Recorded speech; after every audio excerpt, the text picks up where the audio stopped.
Shalom Alaikum Bapak Ibu Saudara-saudari yang dikasihi di dalam Tuhan. Terpujilah Tuhan yang telah mempertemukan kita untuk belajar firman-Nya. Mari kita berdoa. Bapa, dalam nama Tuhan Yesus, kami bersyukur untuk waktu ini karena kami diberi kesempatan untuk belajar firman-Mu. Roh Kudus kiranya tolong kami sehingga kami sanggup memahami kebenaran firman-Mu ya Bapak. Dalam nama Tuhan Yesus, kami berdoa. Amin. Bapak, Ibu, Saudara-saudari yang dikasihi dalam Tuhan, hari ini Rabu 10 Februari 2021. Kita akan belajar dari Esra, pasal yang pertama, ayat pertama sampai dengan yang keempat. Esra pasal pertama, ayat pertama sampai dengan yang keempat. Judulnya adalah Tuhan yang menggerakkan hati.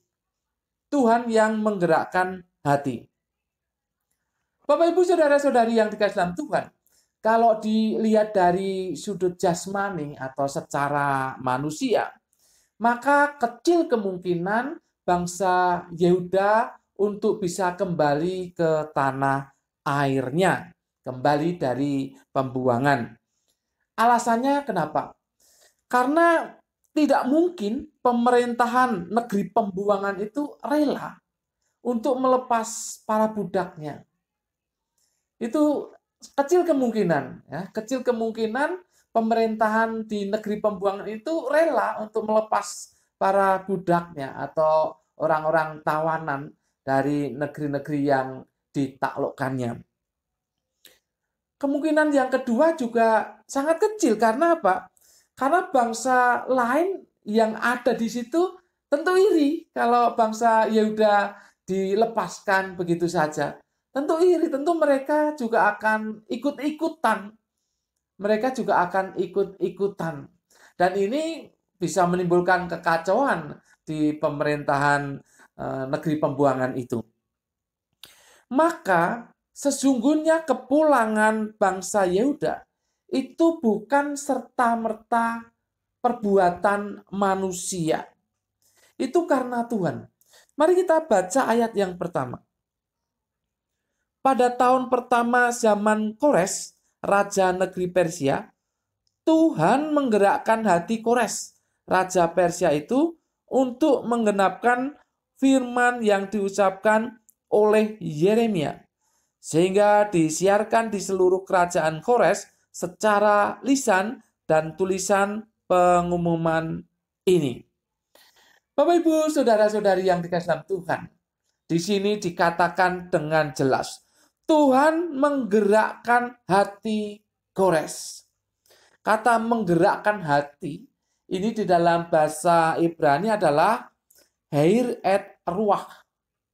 Heir et Ruach.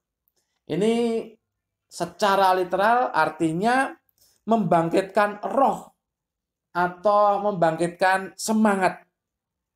Tapi dalam pengertian negatif, ini berarti menghasut. Yang jelas, pihak lain itu akan mengikuti. Pihak lain itu akan mengikuti. Nah, di sini Tuhan sebagai pihak yang menggerakkan, pihak lain itu Raja Kores mengikuti. Itu yang jelas. Bapak, Ibu, Saudara-saudari yang dikasihi dalam Tuhan, ada 3 hal penting berkaitan dengan menggerakkan hati di ayat-ayat ini. Yang pertama, yang digerakkan hatinya bukan umat Tuhan. Saya ulangi, yang digerakkan hatinya bukan umat Tuhan. Dia adalah Kores. Kores itu Raja Persia. Raja Persia. Dia anak dari Raja Kambius I dengan istrinya Mandana. Dan Kores ini melakukan hal itu setelah digerakkan Tuhan itu sekitar tahun 538 sebelum Masehi. Jadi jelas bahwa Kores itu orang Persia.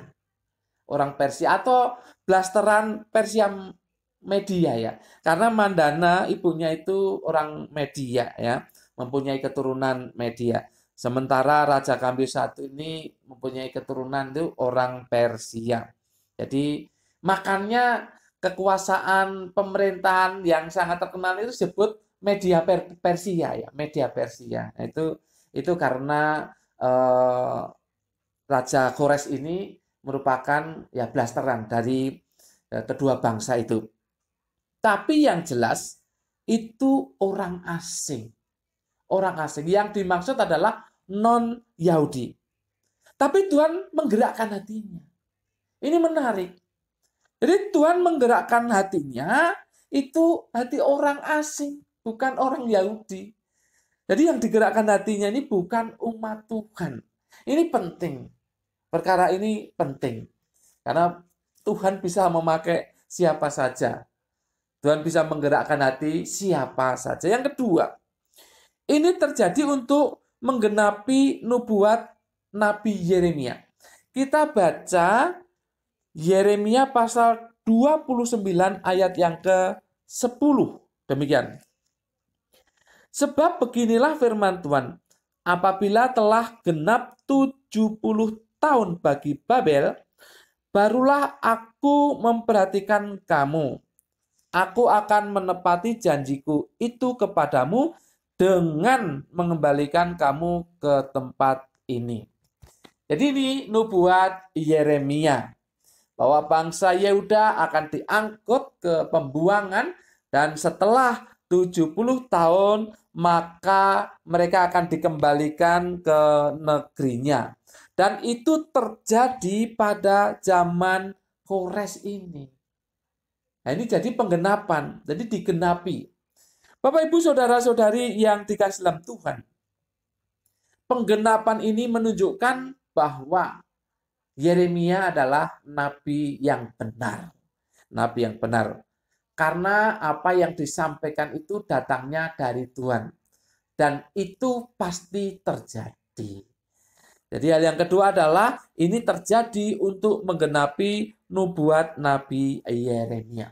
Hal yang ketiga, Tuhan menggerakkan hati seseorang untuk melakukan sesuatu yang menguntungkan umatnya. Ya, panjang saya ulangi. Tuhan menggerakkan hati seseorang untuk melakukan sesuatu yang menguntungkan umatnya. Kita baca ayat 2-4. Beginilah perintah Kores, Raja Persia.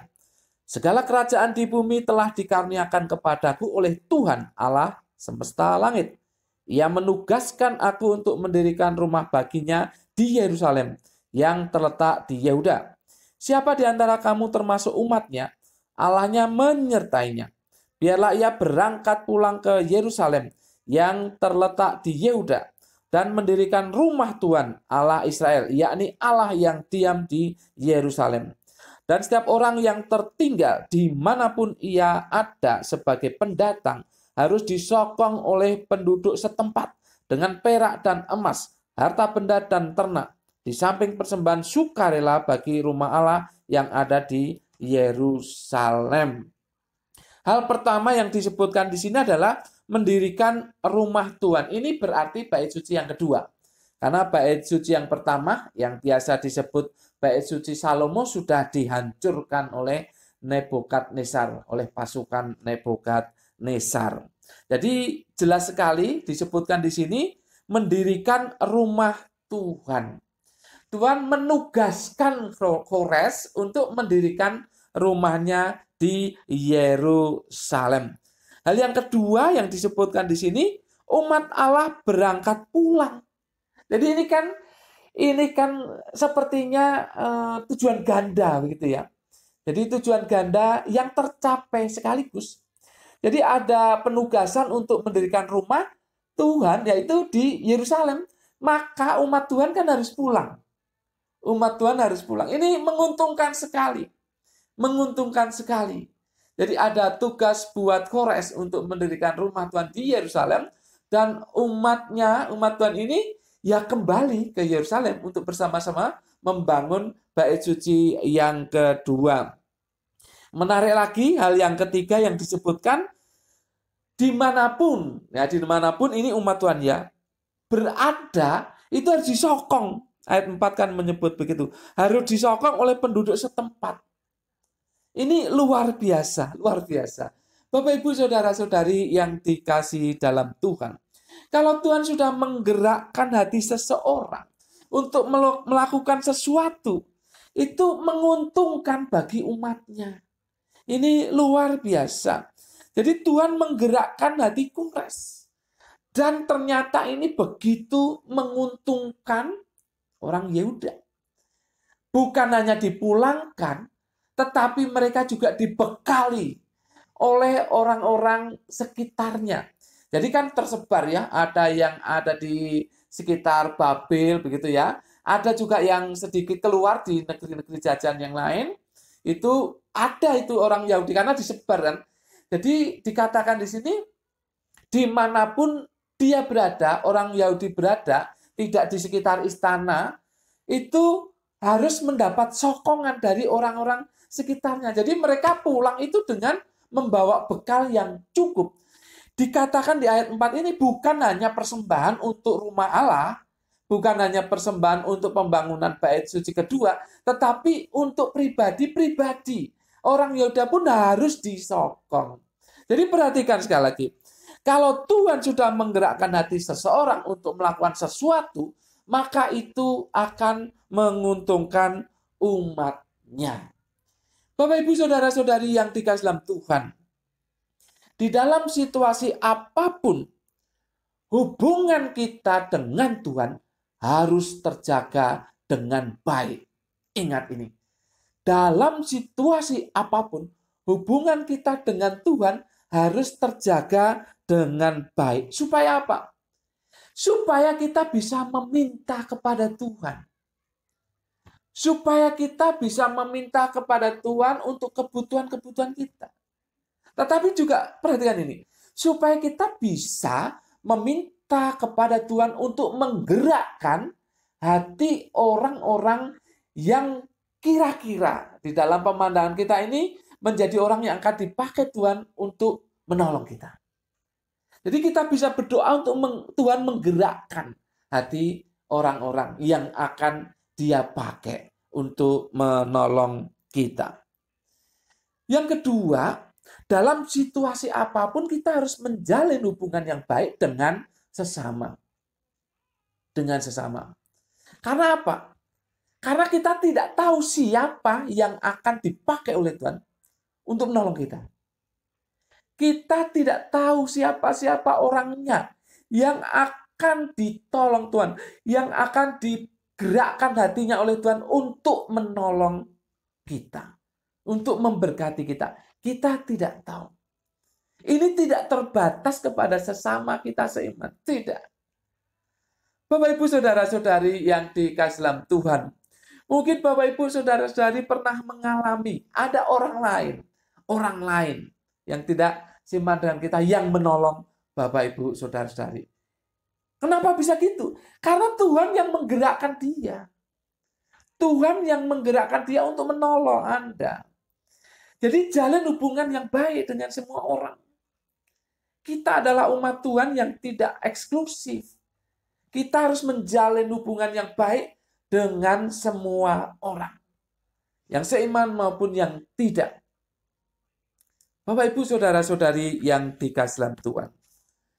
Kalau kita mempunyai hubungan yang baik dengan Tuhan, kita bisa meminta Tuhan menggerakkan hati orang yang akan Tuhan pakai untuk menolong kita.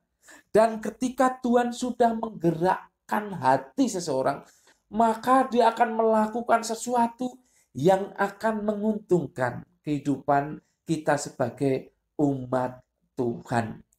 Oleh sebab itu, kenapa kita harus mendoakan pemerintah? Kenapa kita harus mendoakan orang-orang petinggi itu? Kenapa? Karena siapa tahu Tuhan menggerakkan orang-orang itu untuk membuat kebaikan dalam kehidupan kita sebagai orang percaya. Bapak, Ibu, Saudara-saudari yang dikasihi dalam Tuhan. Tetapi intinya di sini adalah bahwa Tuhan yang menggerakkan hati. Tuhan yang menggerakkan hati. Kita tidak bisa memakai menyuap atau suap dengan apapun juga. Tidak bisa. Karena kalau Tuhan tidak menggerakkan, hati seseorang, maka dia juga tidak akan melakukan apa-apa bagi kepentingan atau untuk kebutuhan kita. Tetapi kalau Tuhan sudah menggerakkan hati, orang tersebut akan melakukan sesuatu yang menguntungkan kehidupan kita sebagai umat Tuhan.